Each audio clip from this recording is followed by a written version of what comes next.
And the Monsoon Notebook passages, we're looking less at content and more at style, okay? Because you guys didn't have, you missed the writer's notebook thing that all of the freshmen, sophomores, and juniors have to do. You didn't have to do that, I don't think, but the idea of a writer's notebook is you collect things, you observe and you write them down. You collect ideas to write about in the future.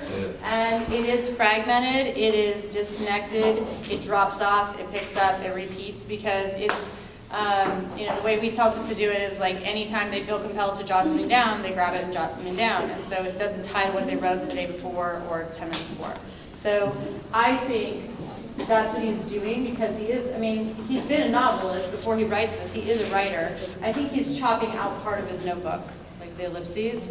And it's fragmented because it's not meant to be polished. Okay? It's meant to be, normally, like a notebook, a writer's notebook is not meant to be publicized. It's what you use to write off of. So some of these things are referencing things we've already heard about, and some of them are referencing things that are going to come up.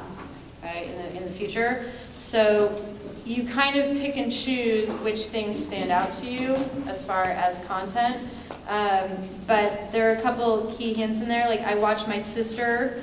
So this is on the trip where he is with Jillian. Like that's the only time that he's with a sister in Sri Lanka. And he writes everything in this weird, he doesn't say I have seen. He drops off the pronoun, okay? Drops off the subject and just says have seen, watched, reading, driven, because he's taking shortcuts because it's for him to remember the moment, right? It's not to be presented to anyone else. So there's a lot that feels like, it feels random, okay? It does feel random because it's meant to be random. You're collecting as many observations as you can to look back at when he goes back to Canada to write off of. So he had multiple notebooks that he wrote off of, and there's the part later where he's talking about listening to the tapes of the jungle and all that stuff while trying to get in the mood to write. This is what he'd be looking at. So it is absolutely a different feel, and you get all the things about the writer's process. Sweat falls in the path of this ballpoint.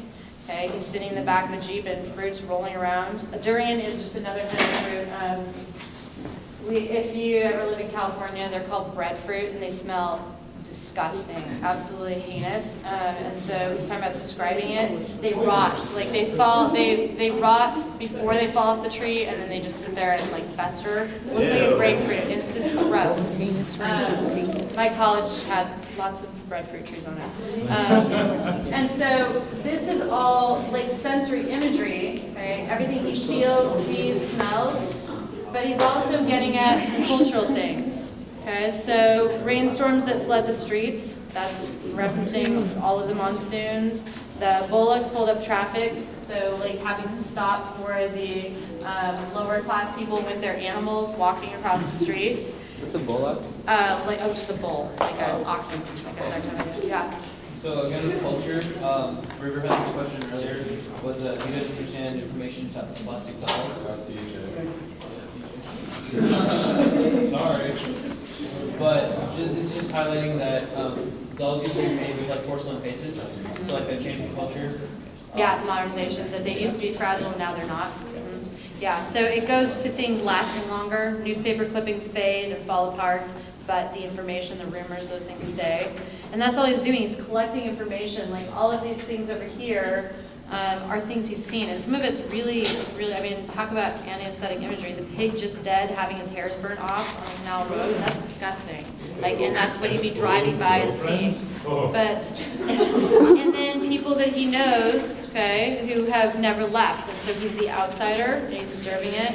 And also, a couple of you picked up on the feet, like the idea of when he lived there before, like the natives don't have blisters from walking around barefoot or in sandals, and he is blistering because he doesn't belong there.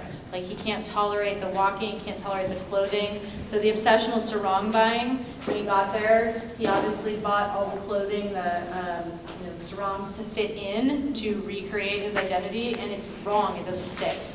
Okay, he's sweating, he's uncomfortable, his feet are blistered. So this is all setting up he's trying to capture how what he remembers in a nostalgic way, what is culturally jarring, and what he's actually feeling all together. So you can't really go wrong with this, because it should be the same things that you would notice, or the way that you would react if you were traveling through, right? And so the idea of, like, when we travel to other places, things that seem new and different and weird to us are not new and different and weird to the people there. Okay? So, and then if they come here, everything we do is weird. Right? Zach? How would you go about like a dominant effect or authorial intent? Because it doesn't seem like like this in the journals would have like very much purpose behind it. I mean, I would say, like, if I were doing this dominant effect, I would say that it is, the passage mimics the writing process. That's one thing. I would say that we are, like, it's his intent to capture the setting and the sights and sounds of his travels.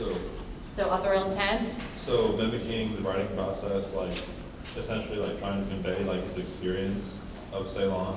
For himself. So like a writer's notebook is just the for, audience.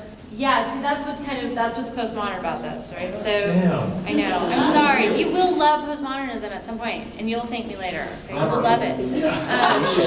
Don't make those faces. The fact that, like, a writer's notebook is meant for the writer and only the writer. And they flip through it when they have, like, writer's block, they need ideas, or they want to remember their first impression of something. It's not meant to be published. So the fact that he probably tears it out and publishes it and just inserts it in the book is postmodern. But we're talking, like, rewriting, like, but can you trust him? Not necessarily. These ellipses could mean he pulled a whole bunch of stuff out that he doesn't want you to know. So he's changing history. Again. So that sort of makes the authorial intent really easy because it's just a wire. Very easy. So it's just like. Yeah, the authorial intent. So with Ondaatje, I think a lot of you can't find the authorial intent because you're thinking author character. He's the author. Everything he does is his intent. Like, everything he does is intentional on his behalf. Versus Eliot, where you have to prove that it's Eliot's voice in a poem. This is him. This is his purpose. Catherine? So we say like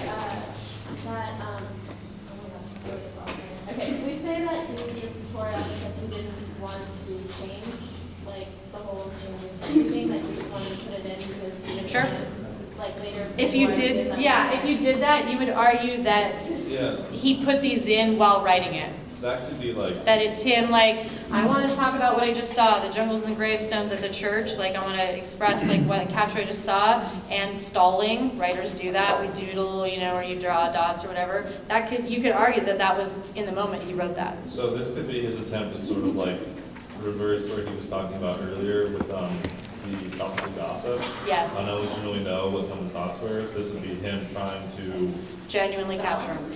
capture his thoughts. Yeah. And so, and I mean, you get, like, he's sweating, there's fruit, he's, you know, bouncing around in the back of the Jeep with fruit rolling around, and, like, he's annoyed by having to stop and go. And so it is arguably his genuine, like, capturing the moment, unless you don't trust that he would actually just put that in there. I mean, because then you have to question, like, the ellipses allow you to question the fact that it's Monsoon Notebook 1, 2, and 3, and the whole thing's not just a Monsoon Notebook, allows you to question that. Like, if you really wanted us to just feel what he felt, he could have just published his notebook, right? He's editing it, he's changing it. It would be crap, we'd be like, what the hell is this? But, so he's strategically deciding where to show observations as the other and the foreigner coming back, and where to be one of the people living it and experiencing it, and where to tell a story and where to leave it hanging. It's strategic. I kind of like this the more we talk about it, actually. Good. See, it'll grow on you. You'll like it. I still don't like dilemmas though. It's fine. I'll wait for that too. Yeah. Chris.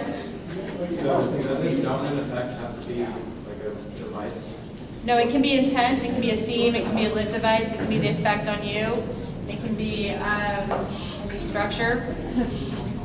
It's very, very wide. The trick to it is whatever you choose, you have to be able to plug everything into. So that's why, like, using authorial intent here as, like, he is trying to, you know, he's actually replicating the writing process or giving us, like, you know, kind of a secret peek at his writing process. Then everything that you see, the listiness, the things that don't make sense, the, you know, not defining what a durian is for us, that all fits. Okay, so if you pick something like imagery,